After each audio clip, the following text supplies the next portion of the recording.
Hello, my fellow fallible humans. How you doing? Great to have you here. This is the Red Roof Recovery Show, a program to soften the path of recovery from substance and behavioral addictions.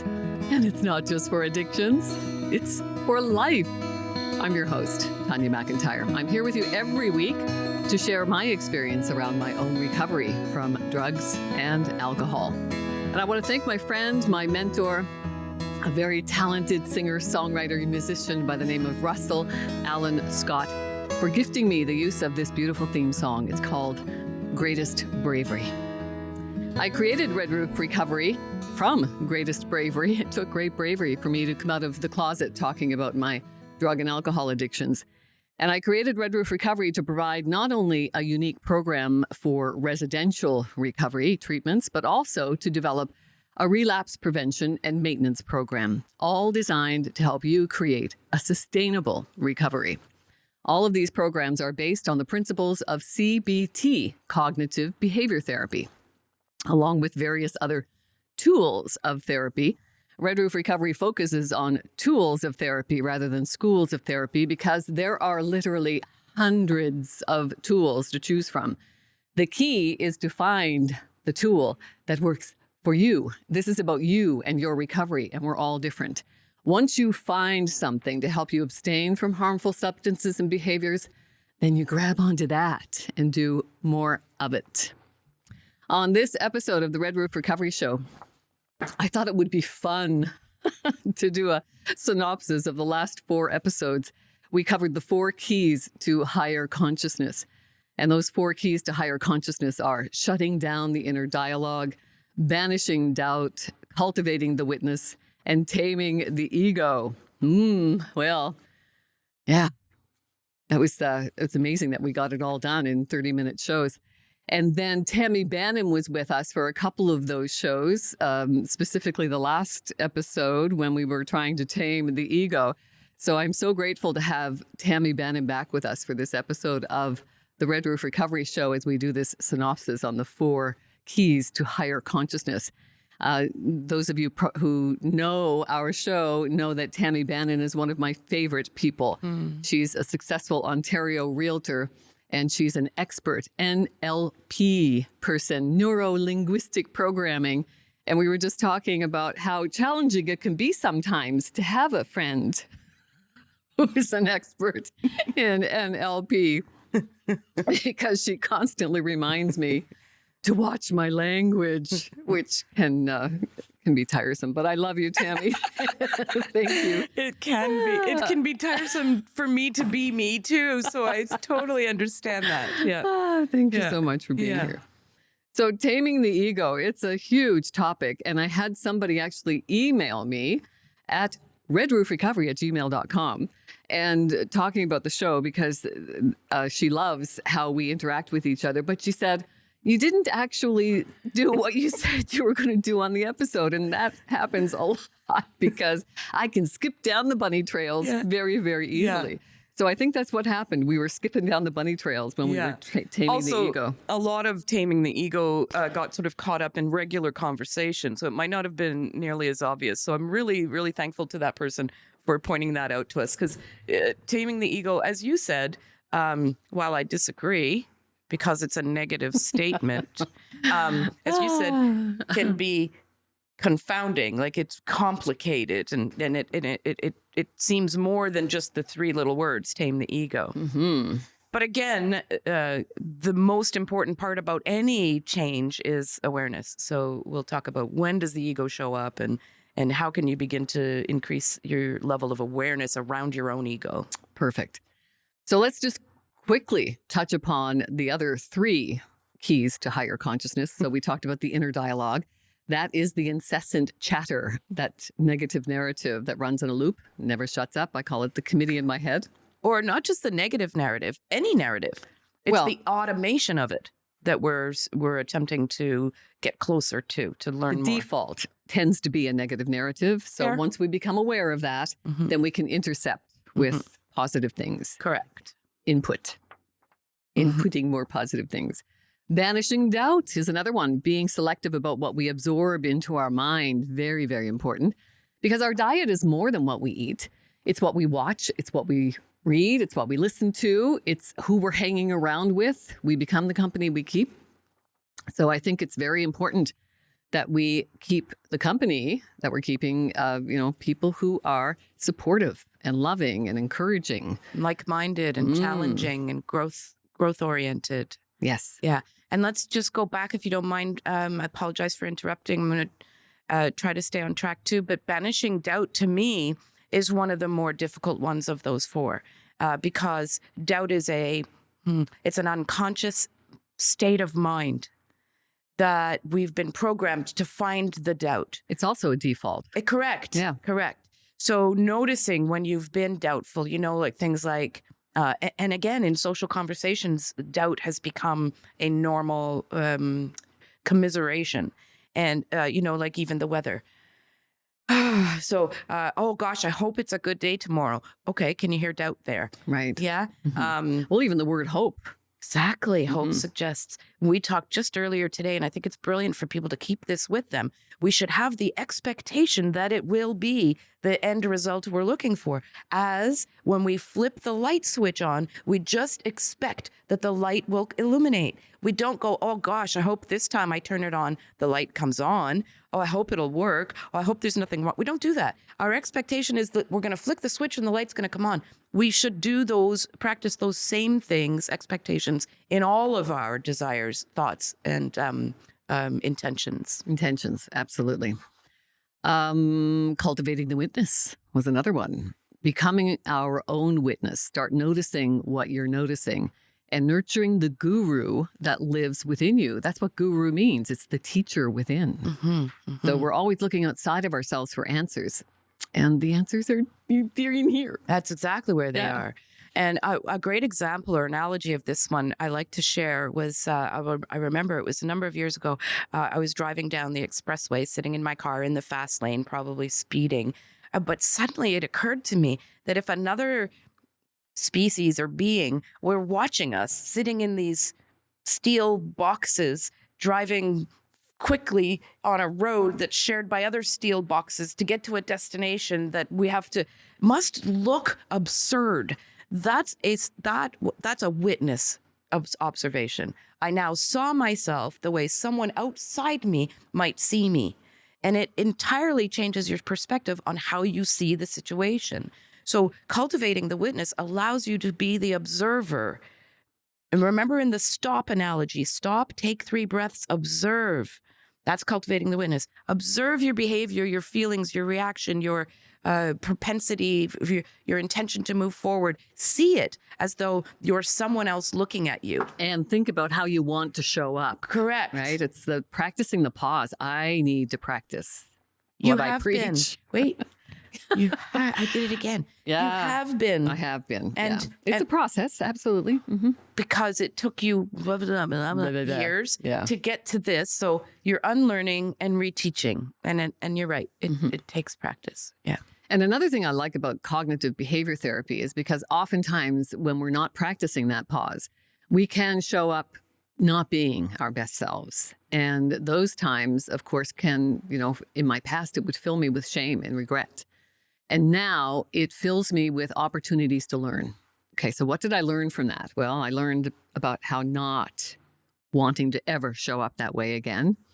And how am I going to respond differently? So it's about taking that time, put it in draft, as I always say. When we're typing out that angry email, let's just let it sit in draft for even overnight would be good if we could do that. Yeah. Because 9 times out of 10 in the morning, you're not going to send it. Right. So it's practicing that pause. And sometimes just getting the words out in whatever form you're using, email or writing a letter or texting. No. Sometimes just putting them outside of yourself will be enough. The send button can become completely unnecessary.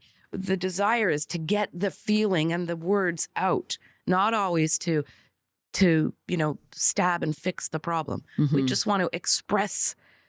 And it doesn't always need to be shared because the ears won't always be listening with the heart that the message was intended to be sent with, or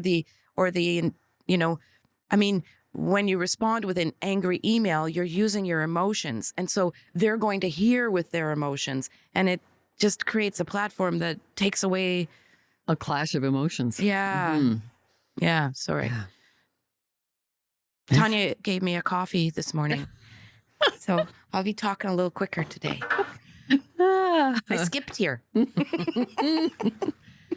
So nurturing that guru within, that's about cultivating the witness, becoming the observer of our lives, taming the ego. So this is what we touched upon last episode. So now we've got just over 18 minutes. Okay.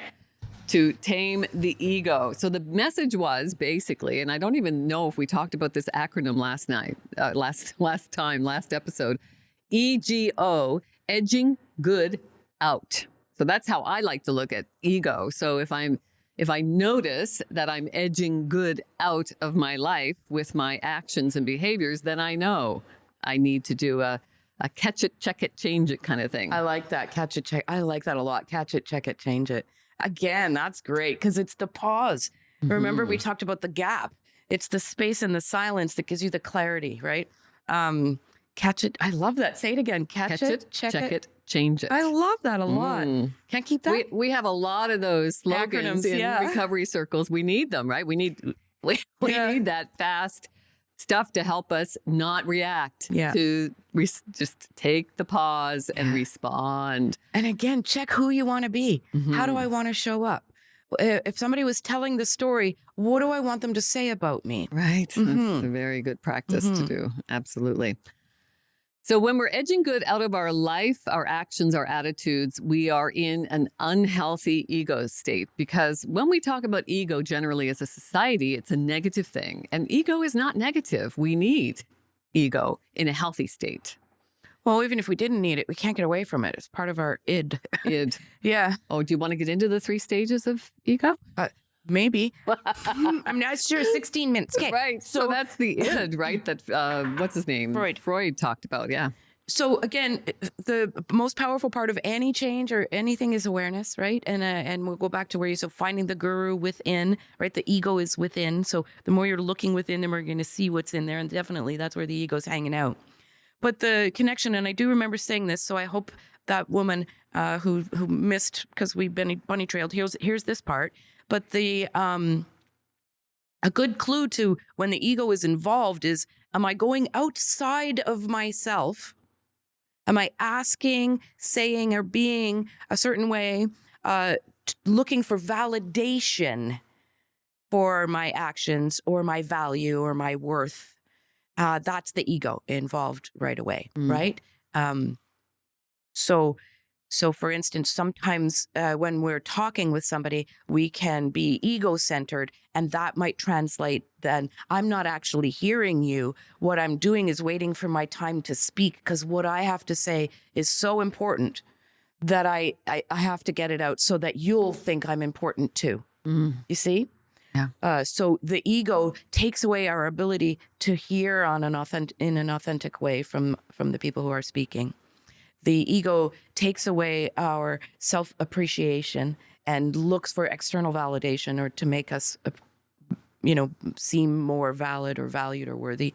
And so noticing when it's showing up, then you can, again, step back into that gap and say, I believe in myself. I don't need the external validation. Perhaps I'm not going to say this now.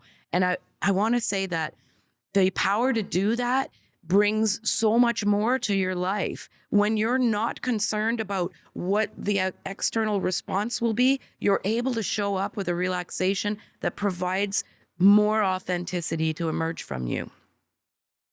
You get to be more concerned about hearing the people and contributing to not just sharing your own vision, but contributing to the expansion authentically of the exchange. I heard someone say once, humanity doesn't evolve until the conversation deepens. Oh, I love that. And I love that too. Yeah. And I think, again, we talk a lot about asking the deeper questions. That's brilliant. That's good today. That's 2 I've got. Catch it, check it, change it. Maybe. Yeah. And that one, say it again. For humanity to evolve, the conversation must deepen. Must deepen. Yeah. Mhm. Yeah. Brilliant. Well, communication is an acquired skill that I know. I've been working on it my whole life. right. It's a lifetime endeavor. Absolutely. So tell me an example then, Tanya, of when you feel, even just after this little conversation or as you've prepared for today's show, where your ego shows up. Oh my gosh, it's I often talk about approval addiction. That's ego. That's ego. Yeah. hmm Yeah. So I want everybody to love me. Right. You need to like me. It's important to me. Yeah. I don't receive criticism well. I shy away from it, which is why I chose a radio career over a television career, because I didn't want to face the criticism that came with putting myself on camera, because I did it for a brief amount of time and I didn't like the feedback. I got to tell you, I watched back one of our episodes together and I'm going to watch my language. Well, honestly, I have to tell you, I was overwhelmed with shame. I felt that I looked terrible. Wowza. Overweight, old. I mean, it doesn't matter what labels I put on it. It struck me like a punch in the face. And I realized my message is no less important because of my appearance. Mm.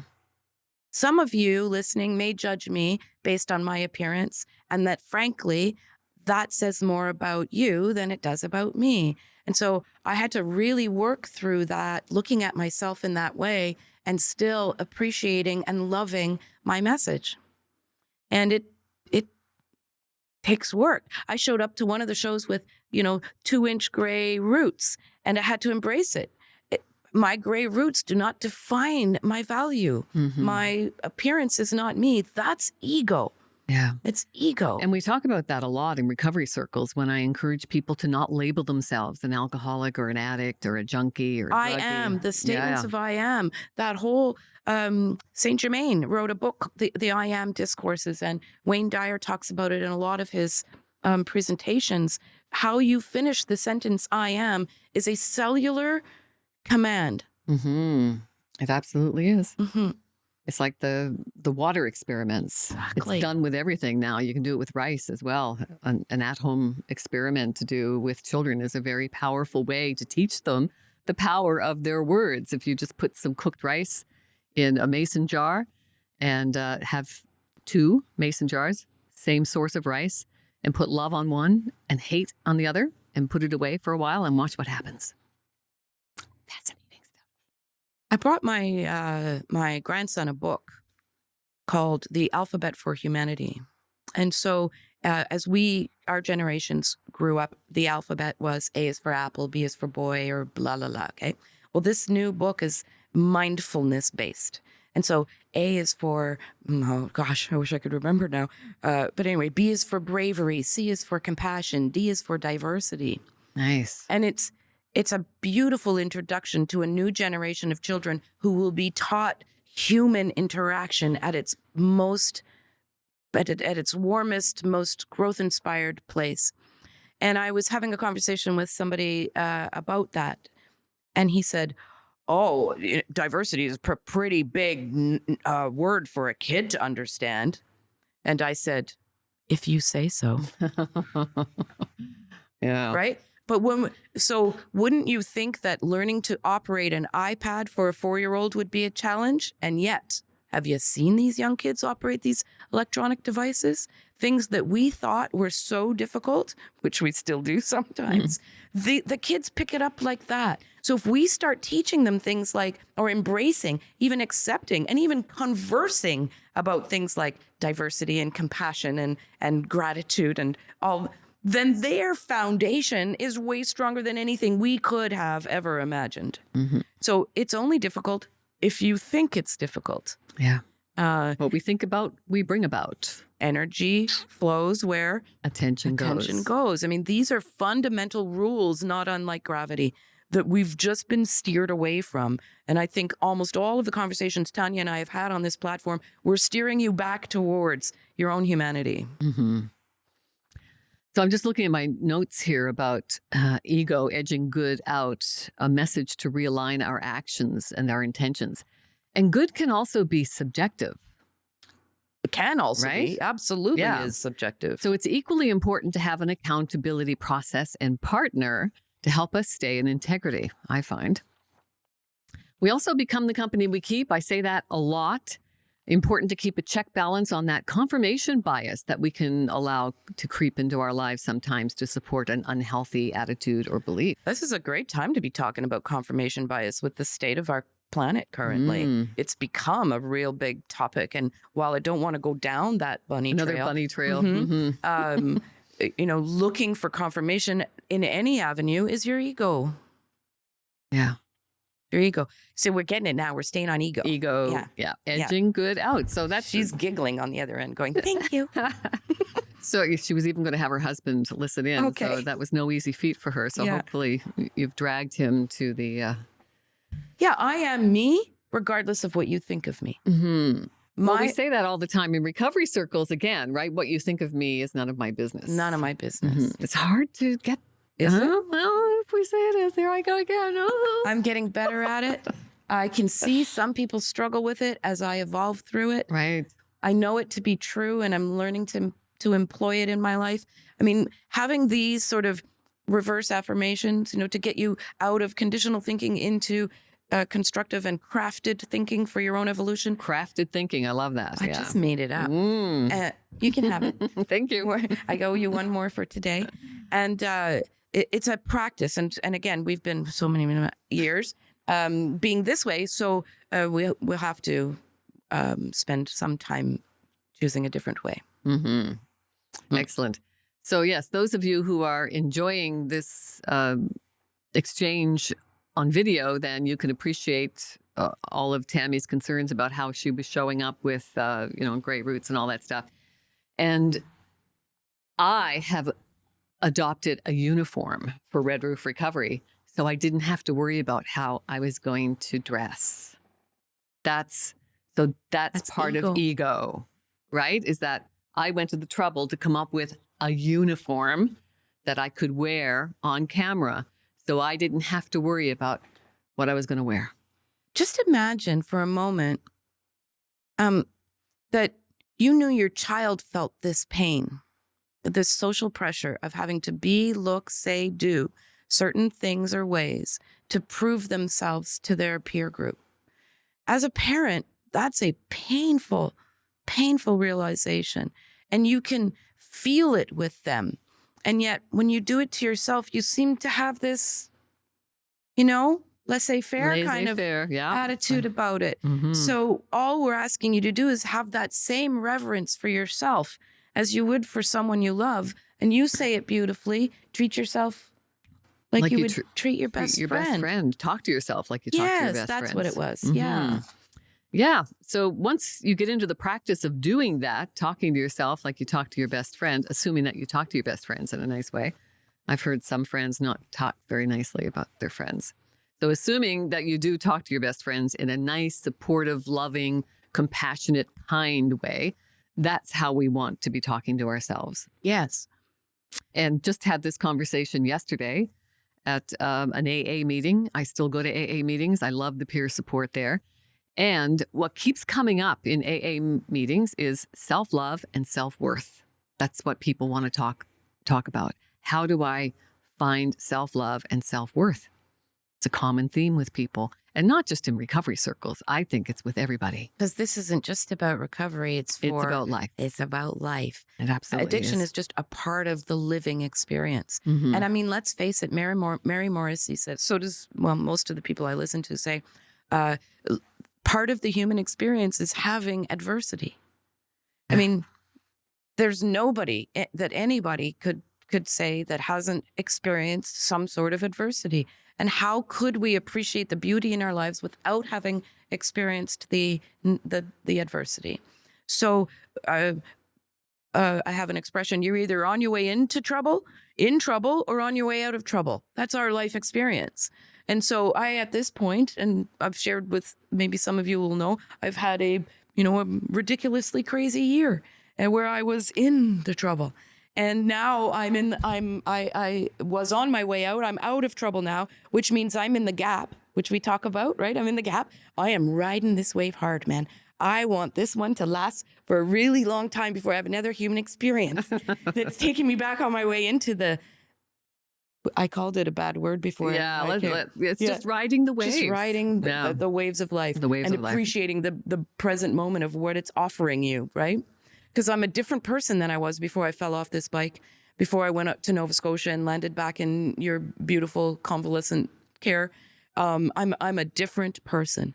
Had I not experienced that, this person you see right now would not be this person. Right? Absolutely. And it's hard to see when it's happening. I remember being in it 6-7 months ago when it happened. Yeah. Mm-hmm. Yeah, it is. And it's also important to nurture and allow those feelings their time to make their way through you. Trauma takes time for your body in a cellular way to process, and your mind. You can change your mind like this on sometimes, but your cells got to catch up with you. And there's no timeline on healing. None. We did it. Oh my goodness, we did it. Yeah. 3 minutes to spare. We have got Taming the Ego down. We've got this. Yeah, and if you got any questions, feel free. redroofrecovery@gmail.com. If you think that you or someone you know may qualify for a unique recovery experience, then by all means, email me at redroofrecovery@gmail.com. I'm also working on some online aftercare relapse prevention programs that I will be unveiling soon. I'm a published author.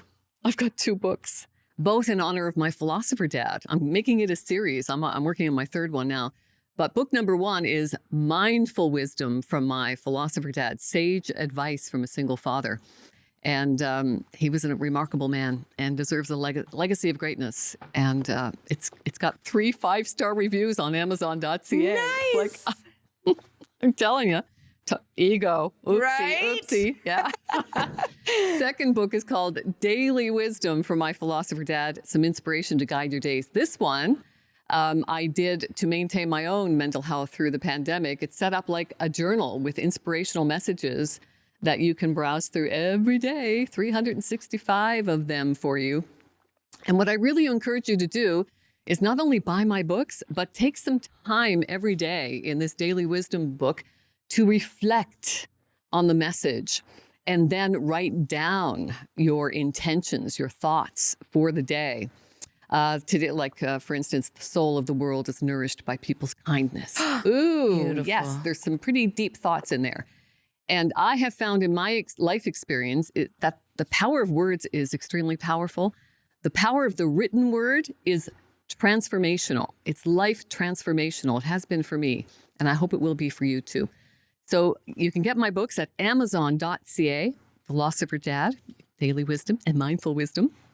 I'm also thrilled that here in Canada's prettiest town of Goderich, Ontario, we have Finchers in the Square also selling my books. So thanks so much. It's worth the trip to Goderich. If you don't want to go on to amazon.ca, come and see us in Goderich. And remember, redroofrecovery@gmail.com if you'd like to be a guest. If you have any questions, by all means, we're happy to answer those on an upcoming episode as well.